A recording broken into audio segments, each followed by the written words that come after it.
वही विष पिया करते हैं। जमाना उन्हें क्या जलाएगा जो श्रृंगार ही अंगार से किया करते हैं।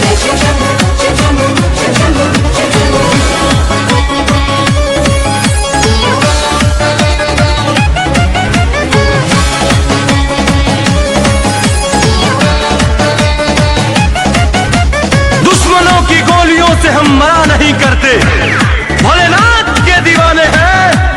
हम किसी से डरा नहीं करते, हम बनारसी हैं गुरु, हम पर भोलेनाथ का साया है।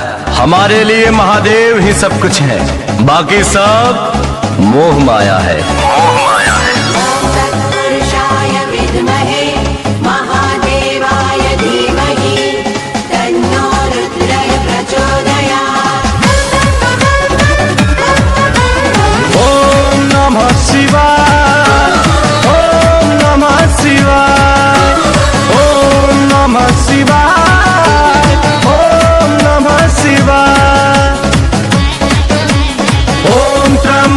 यजामहे सुगंधिं पुष्टिवर्धनम् उर्वारुकमिव बन्धनात् मृत्योर्मुक्षीयमामृतात्।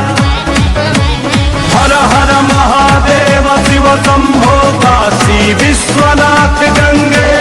हर हर महादेव शिव शंभो काशी विश्वनाथ गंगे।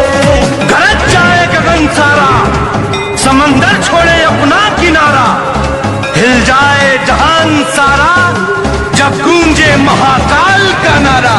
हर हर महादेव। अकाल मृत्यु वो मरे जो कर्म करे चांडाल का।